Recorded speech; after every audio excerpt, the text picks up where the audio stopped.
CQs is started the recording. ठीक है, let's get started. So biostat से हम आज स्टार्ट करें. ठीक है, हमने पूरा रिसर्च का मॉड्यूल कर लिया है, उसकी हमने हर चीज इसेंशियली कर ली है.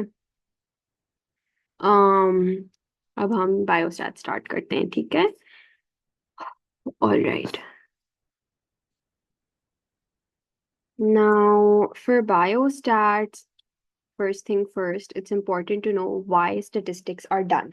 ठीक है, so statistics are basically done for the information. ठीक है, इंफॉर्मेशन कलेक्शन के लिए. ठीक है, स्टेटिस्टिक्स का रोल क्या होता है हेल्थ केयर में? वो ये होता है कि आप इंफॉर्मेशन को कलेक्ट करते हो. ठीक है, आप सर्टन डिसीजंस लेते हो, प्रिस्क्रिप्शंस की बारे में अंडरस्टैंड करते हो. ठीक है, इस किस्म की हर चीज जो है वो आप करते हो. ठीक है, एक सेकंड में जरा अली को मीटिंग की आईडी बता दूं. अच्छा, आ गया है. ठीक है, तो इसलिए हम स्टेटिस्टिक्स कैलकुलेट करते हैं, जैसे कि what are the statistics for you know diabetes in a certain area, right? This is why you have statistics, because math is really really important and we need to have a clear cut idea of like certain things. तो इसलिए हमारे पास statistics exist करते हैं. ठीक है, I really don't think I need to explain this. You just need certain data to make certain decisions, and that is why there is the concept of statistics, right?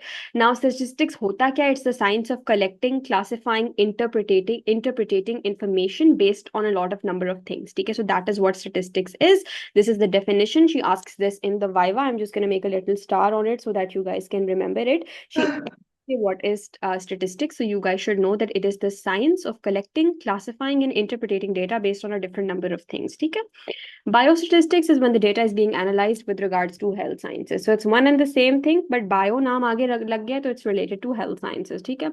Now, the types of biostatistics that we have. This is an OSPI question, so please listen to my words very carefully. Okay, so Manur, you just joined the class. I'm just going to quickly repeat myself. I talked about the role of stats. I talked about the definition of stats, that it is the science of collecting, classifying, interpreting data. And फिर biostats is just the same thing, but it's related to health sciences. ठीक है? तो this is everything that I've done so far. अब मैं तुम लोगों को ये बता रही थी कि तुम लोगों से एक सवाल अक्सर पूछा जाता है, what are the types of biostats? ठीक है? So the types of biostats are descriptive biostats and inferential biostats. ये ऑस्पी में पूछते हैं. तो दो टाइप्स हैं बायोस्टैट्स की, डिस्क्रिप्टिव एंड इन्फरेंशियल. ये आप लोगों को फर्स्ट कम फर्स्ट बेसिस पे पता होना चाहिए. ठीक है, नाउ क्या कहते हैं, आपका जो है वो डिस्क्रिप्टिव वाला जो है, it can be bar chart, it could be graph, it could be standard deviation, mean, percentage और फ्रीक्वेंसी. ये आपकी डिस्क्रिप्टिव वाले एग्जाम्पल्स होते हैं. ठीक है, ये आपके डिस्क्रिप्टिव वाले एग्जांपल्स होते हैं. Bar chart, graph, table, standard deviation, mean, percentage, frequency, these are all descriptive. ठीक है, इन्फरेंशियल क्या होते हैं? आपके सैंपल के रिजल्ट्स. ठीक है, कि आपने एक सर्टेन सैंपल कलेक्ट कर लिया, अब आप उसको जनरलाइज कर रहे हो, आप उस पर एक हाइपोथेसिस जनरेट कर रहे हो. That is what you call the inferential one. ठीक है, तो दैट्स वेरी इंपॉर्टेंट. ये दो किस्में होती हैं. अगेन इसमें बस रट्टा ही करना है, ऑनेस्टली इसमें कोई इतनी साइंस नहीं है. तो ये याद कर लो कि डिस्क्रिप्टिव के एग्जांपल्स क्या है और इन्फरेंशियल के एग्जांपल्स क्या है. ये आप लोगों के ऑस्पी में आते हैं, फिर मत कहना कि ये बताया नहीं था, ये ऑस्पी में आता ही आता है. तो ये आप लोगों को अच्छे से पता होना चाहिए. ठीक है, अच्छा जी, इसके बाद हमारे पास आ जाता है डेटा. अच्छा, डेटा क्या है? Define data. This is another question which you often asks in the viva, and this is come in the OSPE as well. ठीक है, आई थिंक एक हम लोग का टेस्ट भी हुआ था, उसमें भी उन्होंने पूछा था कि what is data. So data is the raw material of statistics. It is defined as the figures. ठीक है, that figures could be weighing something, taking any kind of measurement, counting anything of that sort. So that is what data is. ठीक है, so I'm repeating this. ठीक है, it's a very very dry topic, but for those of you who are planning to move abroad and give NBDE or give ADAT or any such exam, biostats is a really important proportion of it. So उस mindset के साथ इस chapter को पढ़ लो कि तुम लोगों को डेंटल स्कूल में कोई बायोस्टैट्स नहीं पढ़ाएगा. This is the only time you are gonna get expose to biostats, but abroad this is very important. तो क्यों स्टैट्स इंपॉर्टेंट है, क्यों स्टेटिस्टिक्स इंपॉर्टेंट है? क्योंकि स्टेटिस्टिक्स पे आप डिफरेंट टाइप ऑफ इन्फॉर्मेशन को क्लासीफाई कर सकते हो, राइट? अगर मैं 10 लोगों को जो वो मॉर्फिन लगाऊंगी, ठीक है, और फिर मैं उनकी प्रोग्नोसिस देखूंगी और मैं देखूंगी कि उन पर क्या इफेक्ट होता है मॉर्फिन का, तो मैं एक सर्टन अपने पास पाई चार्ट बनाऊंगी, या मैं एक सर्टन परसेंटेज या एक सर्टन मैथ करूंगी उसमें देखने के लिए कि क्या था डिजीज का, किस तरीके से ग्राफ में बनाऊंगी देखने देखने के लिए कि किस तरीके से ड्रग ने काम किया and all of that jazz. So that is basically why I need statistics, right. Stats दो किस्म के होते हैं, डिस्क्रिप्टिव एंड इन्फरेंशियल. ये ऑस्पी में आता है. Descriptive is bar chart, graph, table, standard deviation, percentage frequency. You just have to रट्टा this. Inferential is just generalizing the sample results, कि एक रिजल्ट आ गया है, अब उस पर मैं इन्फरेंशियल बायोस्टेटिस्टिक्स करूंगी. ठीक है. डेटा क्या है? Again this is very important. I have written it in the notes also. It is just defined as the figures. Data is any kind of figure. It could be measurement, it could be any kind of counting, it could be any kind of number. Data आपको सर्वे से मिलता है, hospital के record से मिलता है, experimental trial से मिलता है, ऑल ऑफ दोस थिंग्स, उससे डेटा कलेक्ट होता है. ठीक है. Now how is data presented? Now data is presented via tabulation, via frequency distribution curves, via charts, via diagrams. These are all ways that data is presented. Again, there is no rocket science here. अगर मैं तुम लोगों को ये class करने से पहले भी पूछती कि डेटा कैसे रिप्रेजेंट होता है, तो तुम लोगों को ये पता ही होता, क्योंकि इतनी तो तुम लोगों ने ओ लेवल की मैथ में भी पढ़ा ही है कि हाँ भाई डेटा को ग्राफ में रिप्रेजेंट करते हैं, या डेटा को जो है वो किसी पाई चार्ट में रिप्रेजेंट करते हैं, या किसी कर्व पे रिप्रेजेंट करते हैं, right. You don't just write down the data कि oh 10 people had this, 5 people had this, 7 people this, 7.5 people this, 8.5. ऐसे तो नहीं होता ना. You have to put it out in a very proper laid manner. So that is why these are the ways how data is represented. अच्छा, अब data की दो types होती हैं. ठीक है. अब ये बच्चे अक्सर कंफ्यूज करते हैं. Do not confuse the types of biostat with the types of data.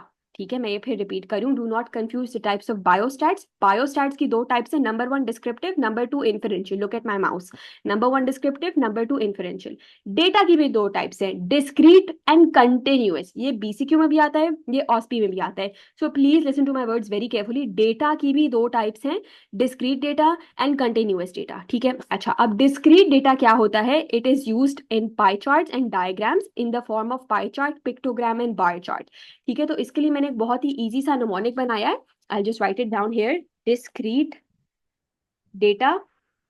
ठीक है. डिस्क्रीट डेटा, इसमें हमारे पास आ जाता है PPB. ठीक है. विच is what? Pi chart, pictogram. Again ये सब आप लोगों ने ओ लेवल में पढ़ा हुआ है. And bar chart.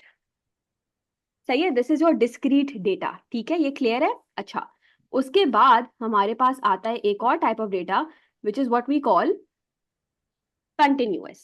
ठीक है. कंटिन्यूअस के लिए निमोनिक है, excuse my spelling, FLH. ठीक है. which is what? FLH stands for your form of histograms. ठीक है. line chart and frequency curve. So line chart, histogram and frequency distribution curve. ठीक है. अच्छा, no one is expecting you to know how to interpret the data. That is not expected of you, but you should know what a pie chart looks like. You should know what a bar chart looks like. You should know what a histogram looks like. One thing that I feel like मैंने अपने second year में नहीं किया था, but मैं आप लोगों को एज अ सीनियर रेकमेंड करूंगी, is to know the difference between a histogram and a bar chart. They look very similar. तो ये ऑस्की के लिए देख लेना. They literally look the same. तो इसके डिफरेंसेस देख लेना. ये एक ऐसी चीज है जो मैंने नहीं की थी, ना ही मुझे किसी ने बताई थी, but if I had to give you guys advice, please look into this. ठीक है. तो अच्छा, मैंने तुम coming back to where I was, मैंने तुम लोगों को बताया डेटा जो है वो दो किस्मों का होता है. Number 1 discrete, number 2 continuous. Discrete के 3 एग्जाम्पल है, पाई chart, pictogram, bar chart. And continuous के 3 एग्जाम्पल है, histogram, line chart and frequency curve. ये आप लोगों ने रटना, ये आप लोगों को ऑस्की में आता है. आप लोगों को सिर्फ ये जो एग्जाम्पल्स हैं बस ये लिखने हैं, दैट्स अबाउट इट, और कुछ नहीं करना होता. ठीक है. अच्छा, अब हमारे variables are the things that vary. हमारे पास क्वालिटेटिव एंड क्वांटिटेटिव वेरिएबल्स होते हैं. ठीक है. एंड हमारे पास कंटिन्यूअस एंड डिस्क्रीट वेरिएबल्स होते हैं. अब कंटिन्यूअस वेरिएबल्स में हमारे पास कोई भी मेजरमेंट आ जाती है, एंड डिस्क्रीट में हमारे पास काउंटिंग एंड कैटेगोरिकल वेरिएबल्स आ जाते हैं. कंटिन्यूअस के लिए एक और वर्ड हो सकता है क्वालिटेटिव, एंड डिस्क्रीट के लिए एक और वर्ड हो सकता है, सॉरी, कंटिन्यूअस के लिए एक और वर्ड हो सकता है क्वांटिटेटिव, एंड डिस्क्रीट के लिए एक और वर्ड हो सकता है क्वालिटेटिव. अच्छा, अब डिस्क्रीट में कैटेगोरिकल में ऑर्डिनल एंड नॉमिनल आता है. Ordinal always has order, meaning small, medium, large, meaning 5 6 7 8 order होता है ऑर्डिनल में. The word itself says this. Nominal is just anything जिसमें ऑर्डर नहीं होता. For example, a hair colour और अ नेशनैलिटी और अ जेंडर. बाल का रंग व्हाइट भी हो सकता है, बालों का रंग ब्लैक भी हो सकता है, ब्राउन भी हो सकता है, सिल्वर भी हो सकता है. So you can not really order it out, but certain things can be ordered. For example, indices can be ordered, weight can be ordered. क्या कहते हैं, even the timing at times can be ordered, right? Height can be ordered, ठीक है? Grades can be ordered, size can be ordered, opinions also at times can be ordered in a certain way, ठीक है? कि किसका opinion ज्यादा important है, किसका कम important है. सो ये वेरिएबल्स का ग्राफ तुम लोग को बनाना आना चाहिए. ये भी ऑस्की में आया हुआ है हमारे ईयर में, तो ये तुम लोग को आना चाहिए. ये एज इट इज मैं तुम लोग को अभी स्लाइड्स में भी कंपेयर करके दिखा दूंगी. ये तुम लोग को आना चाहिए, ठीक है? अच्छा, फिर मेजरमेंट ऑफ सेंट्रल टेंडेंसी ये पूछती हैं. It is the how the data is concentrated around a certain value and measuring the central tendency is done in three ways: mean, median and mode. अब ये तो बिल्कुल ही बेसिक मैथ है. Mean क्या होता है? द मोस्ट कॉमन नंबर, ठीक है? जो सबसे ज्यादा नंबर आ रहा है वो मीन होता है, वेरी इजी. मीडियन क्या होता है? मीडियन है जब आप इसको दो हिस्सों में डिवाइड कर लो, ठीक है? अगर ऑड नंबर्स होते हैं तो फिर आप n+1 over the second value कर लेते हो, ठीक है? एंड अगर इवन होता है तो n/2 प्लस n/2 + 1 करके ये फॉर्मूला आपने लिटरली लगाना है. And honestly speaking I am not even gonna teach this math because ये आप लोग किसी भी यूट्यूब के सोर्स से भी पढ़ सकते हो. But mean is the most common number, ठीक है? And median is where you just distribute it into equal halves. If it's an odd number, like odd data hai, so you can go for something like this. And if it's an even data, so then you will go for these formulas which are written. It's all in my notes again. Okay. Acha, then you have mode, which is the most commonly occurring number. Okay. Sorry, mode is most commonly occurring, and mean is where you add all of them and then you divide them by the total. Yes. ठीक है? तो mean, median, mode देख लेना यार. I would suggest एक छोटी सी video देख लेना गूगल पे, मीन, मीडियन एंड मोड के लिए, इसकी कैलकुलेशन के लिए. ये ऑस्की में आ सकता है बट बहुत ही इजी कैलकुलेशन आती है. The kind of calculation where you don't even need to think. सही है. हमारा बैच तो ऐसा था कि हम लोग एक बंदा कैलकुलेटर में आंसर लिख देता था तो आगे जो जो जाता जा रहा था उसको करने की भी जरूरत नहीं थी, कैलकुलेटर में आंसर लिखा हुआ होता था. तो I don't think it's that deep, ठीक है? Range is the difference between the largest and the smallest value, ठीक है? ये आपको पता होना चाहिए, ठीक है? मीन डेविएशन, स्टैंडर्ड एरर, ये तीन डेफिनेशंस आप लोगों को हिफ्ज़ो ज़बानी याद होनी चाहिए. इनमें से कोई भी वो ऑस्की में दे सकती हैं. हमारे ईयर में रेंज की डेफिनेशन आई थी. She can even ask you mean deviation, she can even ask you what standard deviation, she can ask you what standard error is. You guys should be aware of all these definitions. इससे आगे वो नहीं पूछेंगी. She is not going to get in to the definition, she is just going ask you to define it. If you define it, she'll move on. The problem comes when you cannot define it. She's all about definitions. I think I've mentioned this many times. She loves it when you know the definition well, when you've understood the definition well. So mean deviation is summing up all the differences, ठीक है, from the mean and then dividing it by the total number of observations. ये stats में नहीं use होता. It's just a general easy calculation. Standard deviation stats में use होता है. It is mean deviation का square root. Whatever the mean deviation is, when you square root that, that's standard deviation. Usually ये sampling sizes में use होता है.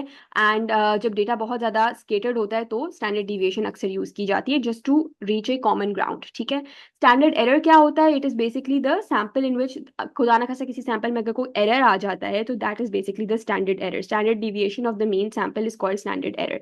तो इस मीन सैम्पल को अगर आप स्क्वायर रूट करते हो, ठीक है, तो उसमें कभी कभी एरर आ जाता है. This isn't an error, it is a measure of the variation.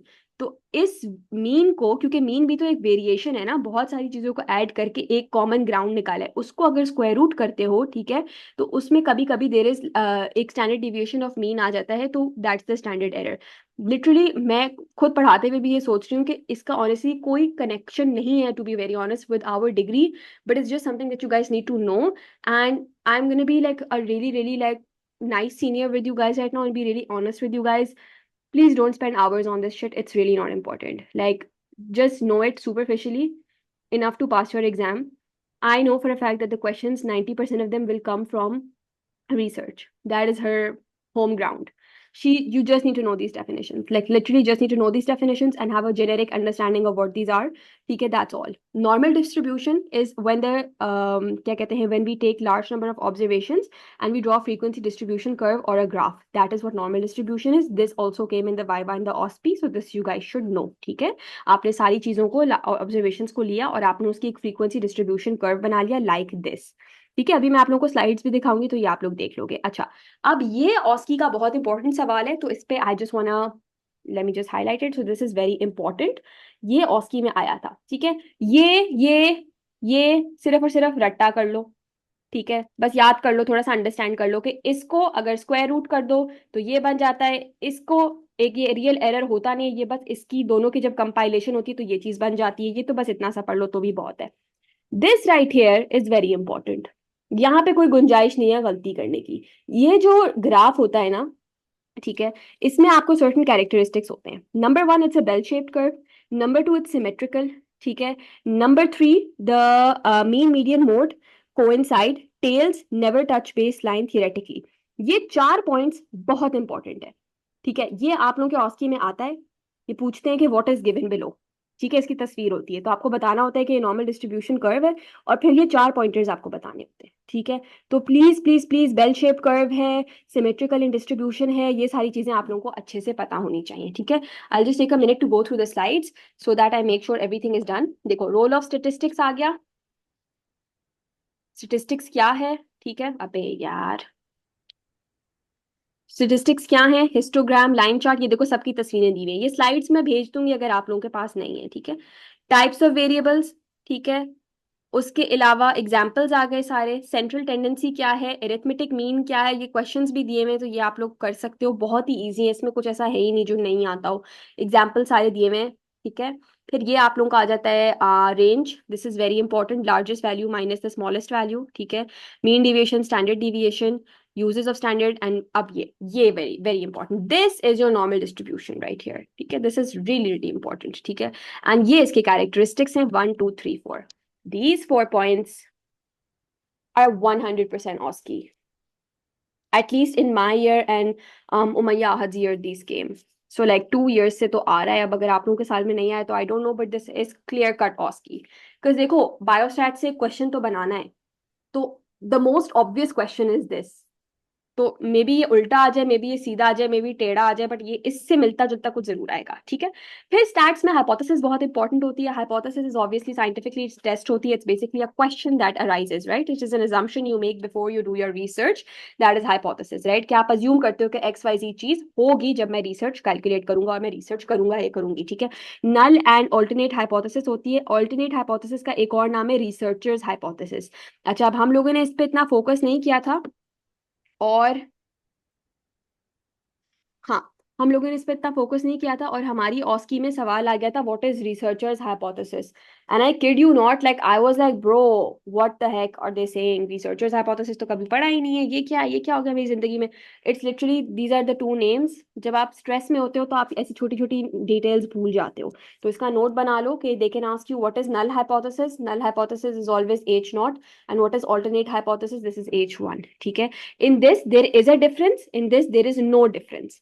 Hypothesis क्या है? फॉर एग्जाम्पल, मैंने रिसर्च करनी है on a certain drug, and I made the hypothesis that this drug will work on 70% of female population. This is my hypothesis, कि मैंने कोई for example drug बनाई है, ठीक है, for the growth of female hair. ठीक है, और मैंने ये हाइपोथेसिस सेट की है कि 70% वुमेन पे ये काम करेगी, 30% पे ये इसका कोई इफेक्ट नहीं होगा, ना बुरा ना अच्छा, there will be no effect, 70% पे ये काम करेगी. नल हाइपोथेसिस वुड बी कि जो मैंने हाइपोथेसिस इनिशियली दी थी और जो मेरी रिसर्च करने के बाद हाइपोथेसिस है, उन दोनों वैल्यूज में कोई डिफरेंस नहीं है, तो वो बाकी ही 70% रहा. ठीक है, बट अल्टरनेट और रिसर्चर्स हाइपोथेसिस के मैंने अज्यूम किया था कि 70% वुमेन के बाल बढ़ेंगे और 30% अनचेंज होंगे, but at the end of my research actually सिर्फ 50% पे इफेक्ट हुआ, और 10% के बाल गिर गए. समझे? तो this is the difference between null and alternate hypothesis, कि यहाँ पे डिफरेंस आता है आपकी आपकी अजम्पशन में, और उसमें एक फर्क आता है. मैं आप लोगों को एक बहुत इजी एग्जांपल से ये पढ़ा देती हूँ. ठीक है, बहुत इजी एग्जांपल से. मैंने अपने लिए ऑर्डर किया एक अदद चीज केक. ठीक है, अब मेरी अजम्पशन है कि चीज केक की स्लाइस होगी 6 by 6. Just a stupid thing to make you guys understand. मेरी अजम्पशन है कि चीज केक की साइज स्लाइस होगी 6 by 6. अभी तक चीज केक मेरे पास आया नहीं है, अब मेरे पास चीज केक आ गया. If the cheesecake size is the same as I assumed, meaning 6 by 6, it is a null hypothesis because there is no difference between the values. But if, say, for example, the cheesecake size turns out to be 7 by 8, then there is a difference from what I assumed. So there is a difference. So that is the alternate or researcher's hypothesis. Is this clear? बहुत मैंने baby example से आप लोगों को explain किया है ताकि आप लोग समझ सको कि मैं कहना क्या चाह रही हूँ. Laiba, Alishba, Muzammil, Maheen, is this clear? Ali, is this clear? Anjal, clear? This concept is very important, so this should be clear. Great, okay, सही है. तो ये आप लोगों की हाइपोथेसिस हो गई. अच्छा जी, देखो, अब there is a difference among oral health knowledge and practices of private and public school children. This is what, there is a difference. So when the word difference comes, this would be researchers or alternate hypothesis. And when there is no difference, this would be null hypothesis. Clear? This is very important to understand. Okay? All right. All of this is not important. Ignore it. Now we move on to bias. Okay? So everything with regards to biostatistics is done. Okay? You should know your null hypothesis and stuff. And then there are these tests that you have. Now, these tests, you guys just need to learn. Okay, there is no math here or anything. You just need to know these tests. There is one sample test, there is a two independent sample test, two dependent samples test. Iske liye, I'll send you guys a video that I personally watched. This is something you just unfortunately have to memorize. I also hated it, but you have to memorize it. कि अगर दो लोगों की बात है तो non parametric में ये होगा, पैरामीट्रिक में ये होगा. अगर एक बंदे की बात है तो वन पैरामीट्रिक में ये होगा, नॉन पैरामीट्रिक में ये होगा. These are certain tests that are done, ठीक है, in your biostatistics chapter. You just have to rectify them, ठीक है. What I'll do is, there was a video I watched which really helped me. I'll send the same video and then I'll send you guys an audio explaining this, ठीक है, in detail. तो उससे आप लोगों का ये clear हो जाएगा, क्योंकि अगर अगर मैं बैठ के और आप लोगों को एक एक समझाऊंगी तो आप लोग कंफ्यूज हो जाओगे. तो मैं आप लोगों को ये एक तरीका सिखाऊंगी कि इसको बहुत सुपरफिशियली पढ़ना होता है. जब भी आप लोगों का क्या कहते हैं ज्यादा लोगों की बात होगी तो अनोवा या एम नोवा होता है. जब भी इंडिपेंडेंट की बात होगी तो it will always be independent t test, and अगर नॉन पैरामेट्रिक है तो it will be these ones. जब भी वन सैंपल की होगी तो it will be one sample t test, non parametric है तो साइन टी टेस्ट. ये एक चार्ट है, ये मेरे नोट्स में बहुत मेसी लिखा हुआ है. तो एक चार्ट है मेरे पास जो बहुत नीट है, तो वो मैं अभी ग्रुप पे भेज दूंगी और उससे मैं पढ़ा दूंगी, ठीक है. अच्छा, एक और चीज है sampling error. Sampling error is the deviation which can take place in your sample. कोई भी एक डिविएशन हो जाती है जो कि आपके सैंपल में हो सकती है, उसको सैम्पलिंग एरर कहते हैं. सैम्पलिंग एरर इन्फ्लुएंस होती है तीन चीजों से: randomisation, sample size and probability sampling. ये ऑस्की में आ सकता है, ठीक है ना. तो इसको देख लेना, ये मैंने अपने नोट्स में बाद में ऐड किया था. तो प्लीज इसको देख लेना, because I did remember noting this down last year, so this is important. इसको देख लेना, ठीक है. किसी को कोई सवाल इधर, null and alternate hypothesis, very very important, ठीक है, comes in the OSCE. Normal distribution curve, very important. Mean median mode की कैलकुलेशन, ये तो बचपन से करते आ रहे हो, वेरी इंपॉर्टेंट. वेरिएबल का ये डायग्राम, अगेन ये स्लाइड्स में बहुत अच्छा दिया हुआ है, वेरी इंपॉर्टेंट. डेटा की definition, types of data, very important. And then what is statistics, obviously तो पता होना चाहिए. You can not expect her to start the viva without a definition. Either she'll ask what is research, or she'll ask what is research protocol, or she'll ask what is statistics, or she'll ask what is biostatistics, or she'll ask what is health promotion. That's the start to your viva. And if you have a good start, beach में even if stuff gets jumbled up, if you started strong, that itself holds an impact. So please अपनी definitions के लिए एक paper ले लो, उस पर सारी modules की जो जो इंपॉर्टेंट डेफिनेशंस है, भले मुझसे पूछे ना, मैं ऑडियो भेज के बता दूंगी. प्लीज उनको याद कर लो, because you know if a teacher likes it then just do it, ठीक है. Is everyone clear with biostats? अब मेरे पास सिर्फ बायस रह गया है तो मैं वो जल्दी से करा लूँ. Is everyone clear with that? All good? Okay. Now we are moving on to bias and it's type, ठीक है. Now what is bias and the types of bias, ठीक है. Now, a bias is a systematic error in design, ठीक है, और analysis, any kind of result जिसमें आपके पास basically कोई मिस्टेक आ जाती है या आपका कोई अपना ओपिनियन आ जाता है, दैट इज अ बायस, ठीक है. हमारे पास ये बायस की टाइप्स होती है: selection bias, information bias, misclassification, recall and reporting bias. These are all the types of bias, ठीक है. These are all the types of bias that you guys have. One second, just give me a second.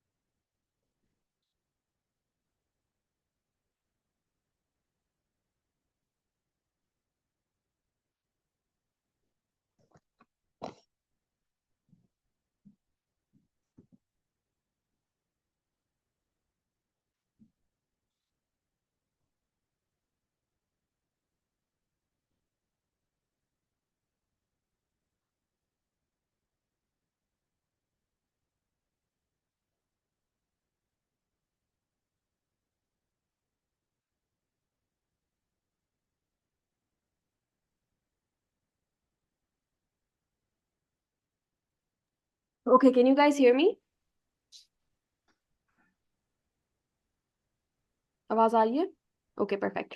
So the types of bias की हम बात कर रहे थे. Bias is just like, oh, my bias is, for example, Meher has a bias towards student council. ठीक है, like she prefers student council over other things in Zyapti. This is the bias that I have. I'll always have it, right? Because it's a society. I'm the head of it. It's just an example. ठीक है. Or Dr. Sidra has a bias towards, you know, Maheen. ठीक है, just an example. ठीक है, कि उनको माहीन बहुत अच्छी लगती है. She is a bias towards her. This is just an example. Bias, this is what bias means, कि आपकी एक चॉइस है, आपका एक ओपिनियन है. ठीक है. अच्छा, अब बायस इस तरीके से हो सकता है कि बायस को हम रिसर्च में बायस नहीं आना चाहिए, राइट? क्योंकि जब आप रिसर्च कर रहे हो तो ये नहीं हो सकता कि फॉर एग्जाम्पल महर रिसर्च कर रही है कोविड की वैक्सीन पे. ठीक है, और महर के पास है एस्ट्राजेनेका और महर के पास है Pfizer. Mehar as a scientist और as a doctor can not be bias towards one of them. ये नहीं हो सकता कि महर कहे कि यार मैं तो मुझे तो कनाडा अमेरिका पसंद है तो मैं फाइजर को चूज करूंगी ओवर एस्ट्राजेनेका. नहीं, she has to be fair, right? Similarly क्या कहते हैं, कभी कभी साइंटिस्ट जब रिसर्च करते हैं तो एक बायसनेस आ जाती है. चाइना का डॉक्टर चाइना की वैक्सीन को प्रेफर करेगा, चाहेगा कि वो लॉन्च हो. यूएस का डॉक्टर चाहेगा यूएस की वैक्सीन लॉन्च हो. ठीक है, तो ये बायसनेस रिसर्च में आ जाती है and this is not good. ठीक है, तो इस बायसनेस को अवॉइड किया करना चाहिए. अब डिफरेंट टाइप्स ऑफ बायसनेस क्या होते हैं उसको हम पढ़ेंगे. ठीक है, अब सबसे पहले हमारे पास गाइस आ जाता है selection bias. Selection bias occurs when the selection of subject into a study leads to a result that is systematically different to the target population. For example, in cross-sectional study, the target population was women with osteoporosis, which include old women, but in research, women all of all ages were targeted, hence owing to selection bias. देखो, इसका मतलब ये है कि देखो उन्होंने करना था ऑस्टियोपेरोसिस पे. ठीक है, अब जब ऑस्टियोपेरोसिस पे रिसर्च करनी है तो एक जेनेरिक बात है कि ऑस्टियोपेरोसिस तो ओल्ड एज वुमेन में होता है, लेकिन उन्होंने सारी वुमेन में कर लिया तो एक सिलेक्शन बायस आ गई कि उन्होंने गलत गलत सिलेक्शन की थी. There selection of people was incorrect. For example, Mehar ने अब रिसर्च करनी है on children with dental caries. ठीक है, ऑफ मिक्स डेंटिशन. लेकिन मेहर और मेहर की टीम ने सिर्फ मिक्स डेंटिशन वालों पे नहीं, प्राइमरी डेंटिशन वालों पे भी कर ली. अब मेहर ने करनी थी एजेस 11 से 15 पे, पर उसकी रिसर्च टीम ने 9 year old, 7 year old, 6 year old पे भी कर ली. तो ये एक सिलेक्शन बायस हो गया, meaning there selection was incorrect. Group थोड़ा आगे पीछे हो गया. ये अक्सर हो जाता है. हम तो इसको ऐसे सोचे ना, अब आप लोग दिमाग में सोच रहे हो कि क्या बोंगे रिसर्चर्स है, कैसे हो जाता है. नहीं, वो इतने मैस और इतने ग्रैंड लेवल पे रिसर्चेस हो रही होती है. कोई बंदा कौन सी दुनिया के कोने में होता है, कोई कौन सी दुनिया के कोने में होता है, कितने उन्होंने लोगों को इकट्ठा किया होता है. तो कभी कभी नीचे टीम्स होती हैं, तो कभी कभी मिसकम्युनिकेशन ऐसे हो जाता है कि एक सर्टन ग्रुप की जरूरत नहीं थी, या एक सर्टन अमाउंट ऑफ पीपल को आप इरेडिकेट कर सकते थे, बट उन पे भी आपने रिसर्च कर ली. तो दैट इज द सिलेक्शन बायस. ठीक है, फिर आ जाता है information bias, which is distortion of information from the key variables. Meaning के मैं एक रिसर्च कर रही हूँ. ठीक है, मैंने मुजम्मिल को हायर किया और मैंने अलिशबा को हायर किया. अब अलिशबा को भी मैंने पूरी चीज समझाई, मुजम्मिल को भी मैंने पूरी चीज समझाई. अब मुजम्मिल और अलिशबा ने आगे जाके सैम्पलिंग करनी है. अलिशबा ने हर चीज परफेक्टली की, 100% exactly how I wanted. Muzammil ने थोड़ा सा अपना ओपिनियन बीच में डाल दिया, उसने थोड़ी सी चीजें मिसअंडरस्टैंड कर ली. तो दैट इज एन इन्फॉर्मेशन बायस, कि उसने जो मेरी मेजरमेंट मुझे चाहिए थी उसने उसको थोड़ा सा गड़बड़ कर दी. तो मेरे वेरिएबल्स थोड़े से डिस्टॉर्ट हो गए. दैट इज एन इन्फॉर्मेशन बायस. ठीक है, अच्छा फिर हमारे पास आ जाता है. ठीक है, तो दैट इज अ इंफॉर्मेशन बायस. अच्छा, अब इस एग्जांपल को पढ़ते हैं. एक स्मोकर है, एक केस कंट्रोल स्टडी हो रही है on a teenager with lung problems about his smoking. He said he does it once a month even though he was a regular smoker. So this is information bias, कि वो certain information को suppress कर रहा है. जैसे मैंने आप लोगों को अभी एग्जांपल दिया कि अलिशबा और मुजम्मिल एक रिसर्च करें, बट मुजम्मिल ने उसमें थोड़ा सा अपना ओपिनियन डाल दिया, अपनी चीजें डाल दी, तो वो इन्फॉर्मेशन बायस हो गया. अब इसको एक केस सिनेरियो के पॉइंट ऑफ व्यू से समझो तो anything where the patient is not giving you complete information. अब I'm smoking since a month and I'm smoking since the last 5 years is a huge difference. It's going to cause my results to be extremely different. So this is an information bias. ठीक है? Misclassification bias is bias in a systematic error that can occur at any stage. ठीक है, मतलब कि miss classification के मतलब है कि आपसे थोड़ा सा चीजें आगे पीछे हो गई. For example, hypertensive patient came to the ER.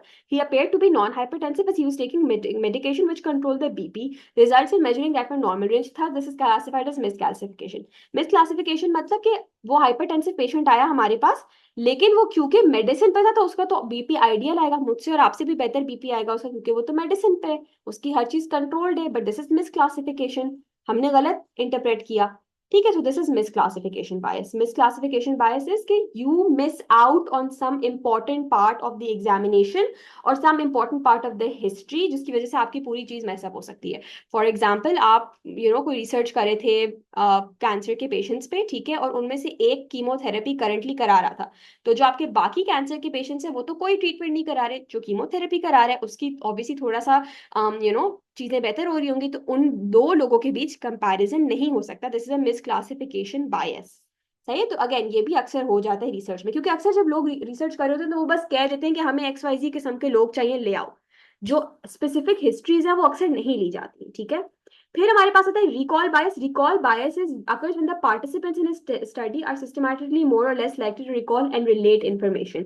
देखो, इससे एक्सपोजर एंड आउटकम थोड़ा मैसअप हो जाता है. इसका मतलब ये कि भाई आप 10 साल से कोई रिसर्च कर रहे हो, कभी कभी आप सर्टन बातें भूल जाते हो. For example, a cross sectional study was conducted, ठीक है, in which 50 patients were asked about their smoking history in the past 25 years. Since 25 years is a long time period and a few of the patients were not able to recall their smoking habits accurately, it is called recall bias.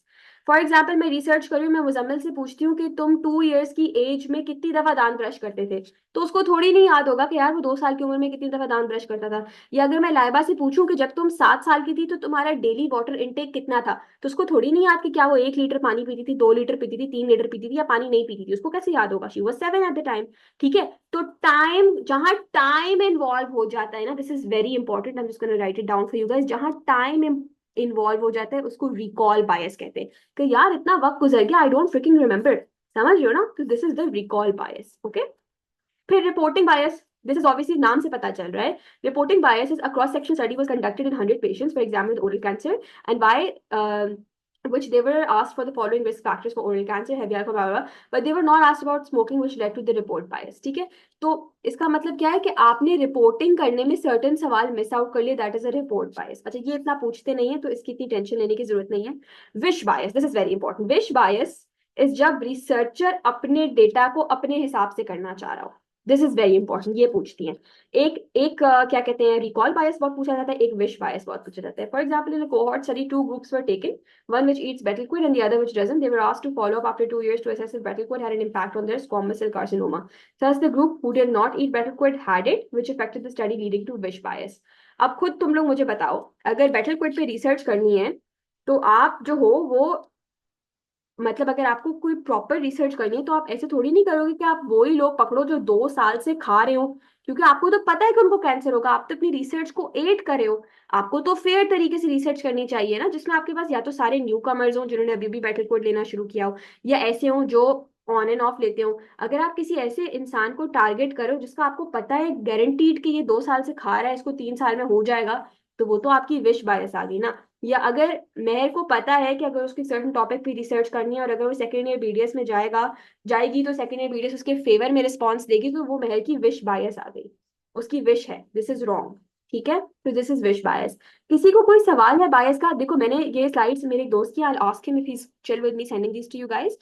ये बहुत important है because इसमें examples लिखी हुई है, so these examples will really help you guys. तो is this clear? Because this is important. ये देखो, these are the biases that there are: selection, recall, reporting, wish bias. Again इसके लिए भी मेरे पास एक बहुत अच्छी वीडियो, मैं वो भेज दूंगी. But is this clear? Sampling error भी मैंने तुम लोगों को करा दिया, और ये तुम लोग के टेस्ट आ गए. ये चार्ट है, इसकी प्लीज पिक्चर ले लो, ये बहुत इंपॉर्टेंट चार्ट है.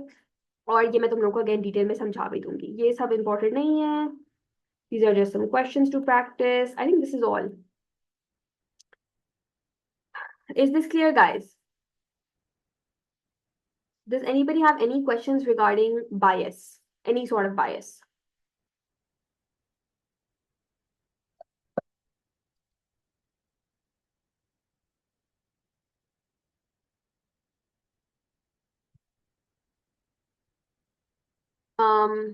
क्लियर है फिर? अंजल, माहीन, लाइबा, क्लियर है? अब मैं आप लोगों के ग्रुप पे बीसीक्यूज भेज रही हूँ, ठीक है, और वो बीसीक्यूज सॉल्व हैं. तो it's gonna save you guys time.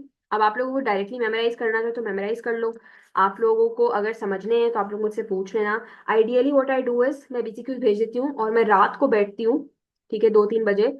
और फिर मैं एक एक बीसीक्यू की एक्सप्लेनेशन खुद ही दे देती हूँ, जो मुझे लगता है कि कॉम्प्लिकेटेड वाले जिनकी एक्सप्लेनेशन देना necessary. This is what I did in pharma also, I probably do the same. जिन लोगों ने मेरा लास्ट टाइम सीडी का क्रैश कोर्स लिया था, I did the same thing तब भी, because I feel like class में बैठ के मैं बीसीक्यूज एक्सप्लेन तो कर दूं, लेकिन अगर मैं आप लोगों को व्हाट्सएप पे एक्सप्लेन कर दूंगी तो आप लोग उधर ही मेरे मैसेज को सेव और स्टार कर लोगे, तो फिर आप लोग वो उधर ही अपने नोट्स में ऐड कर लोगे।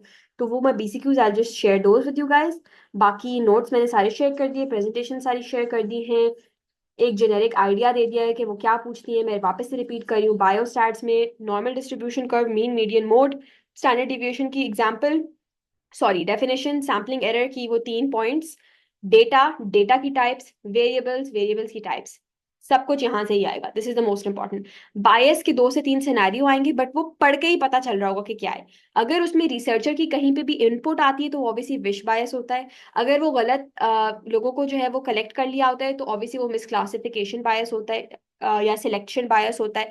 तो वो सिनेरियो पढ़ के अगर आपने एक जेनेरिक अपने दिमाग को खोल लिया है regarding bias, you should be able to interpret and answer the questions accurately. ठीक है? Is this clear? Can I end the class, or does anybody want to stay back or ask any questions? And for the Viva also I've shared the questions, तो अगर उसमें भी किसी को कोई सवाल है तो पूछ ले। Any question related to the Viva? किसी को भी, या सब क्लियर है?